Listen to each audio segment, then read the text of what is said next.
يا من في قلبك رحمة للناس يا من ألفت قلوبا بالإسلام يا حبيبي يا شافعي يا رسول الله।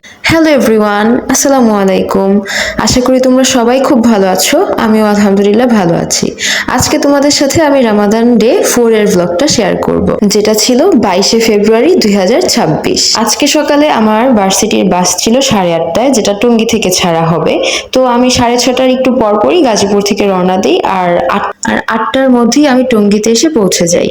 আর আমি, সাদ, ওয়াসি, জামি, আমরা 4জন আজকে একসাথে টঙ্গীতে আসছি।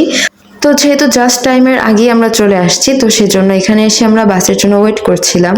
আমরা যদি আরো কিছুক্ষণ পরে রওনা দিতাম তাহলে আমরা এই টাইমে আসতে পারতাম না। আমাদের আস্তে আস্তে আরো অনেক বেশি লেট হয়ে যাইতো, আমরা অনেক বেশি জ্যামে পড়তাম।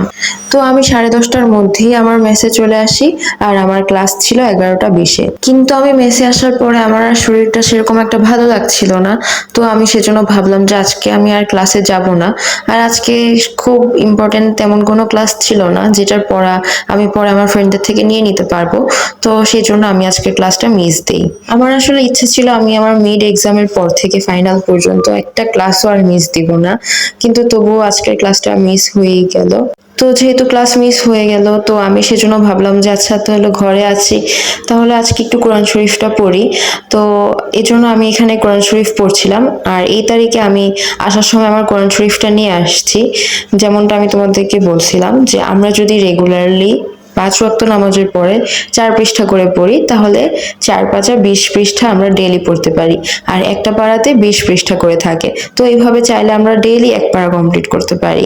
আমি জানি না আমি কতটুকু কমপ্লিট করতে পারবো, বাট আমার ইচ্ছা আছে যতটুকুই পারি আমি চেষ্টা করব। সেজন্য আমি আমার কোরআন শরীফটা নিয়ে আসছি। প্লাস কোরআন শরীফ আমার সাথে আমার রুমের মধ্যে থাকলে আমি একটু সেফ ফিল করি, সেজন্য। তো আমি এখানে গোসল করার পরে এখানে কোরআন শরীফ পড়তে বসছিলাম। তো কিছুক্ষণ পড়ার পরে আমি একটু ঘুমানোর ট্রাই করেছি, বাট আমার ঘুম আসছিল না। তো সেজন্য আমি পরে আবার দুপুরবেলা উঠে কোরআন শরীফ পড়া শুরু করি, আর আসরের নামাজ পর্যন্ত পড়ি।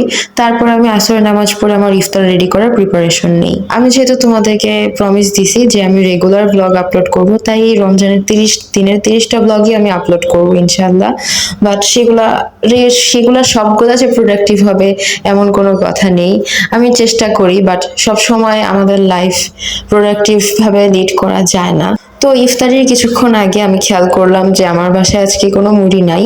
তো সেজন্য আমি নিচে গেলাম, আর নিচ থেকে এখানে আমি 250 গ্রাম মুড়ি আমার জন্য কিনে আনলাম। আর আম্মু বাসা থেকে আমার জন্য যে ইফতারিগুলো দিয়ে দিয়েছিল সেগুলো আমি একটু গরম করে নিলাম। তোমরা কিন্তু আমাকে জাজ করবা না যে কেন আমি কড়াইতে করে খাচ্ছি। আমি আসলে যেমন যতটুকু রিয়েলিস্টিক ভাবে তোমাদের সাথে শেয়ার করা যায় ততটুকু শেয়ার করার ট্রাই করি। আমি যদি এখন একটা প্লেটে করে খাই, পরবর্তীতে সেই প্লেটটাও আমাকেই ধুতে হবে, তোমরা তো এসে ধুয়ে দিয়ে যাবা না। তো সেজন্য আমি ভাবলাম যে কড়াই করেই খেয়ে ফেলি, তো জাস্ট কাজ কমানোর জন্য।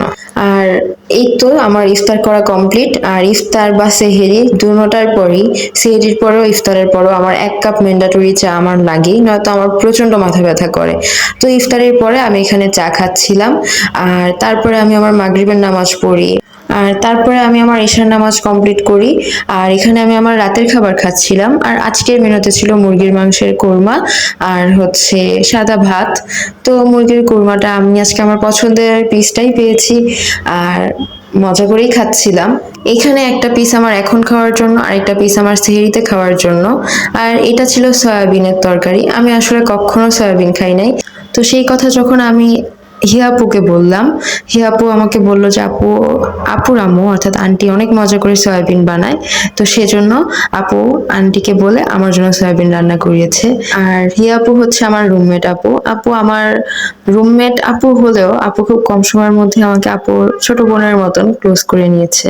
তো এইদিকে আমি রাতে ঘুমাতে যাব সেই প্রিপারেশন নিচ্ছি। তো তার আগে আজকে সারাদিন আমি কোন একটা নামাজ কমপ্লিট করেছি, কাজা পড়েছি, বা কোনটা কমপ্লিট করি নাই, সেগুলো আমি আমার ডায়েরিতে লিখে রাখছিলাম।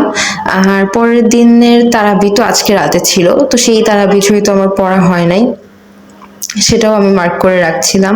আর যদিও আমাদের দেশে মেয়েদের জন্য নামাজের সেরকম একটা সুবিধা নাই, আশা করি সেটা ভবিষ্যতে হবে ইনশাল্লাহ। তো তারপরে রাতের বেলা আমি শুয়ে পড়ি, বাট শোয়ার পরেও আমার ঘুম আসছিল না, সেজন্য আমি উঠে আবার আমার বই খাতা নিয়ে বসি। আর আজকের ব্লগটা এখানেই শেষ হয়। আল্লাহ হাফেজ সবাইকে।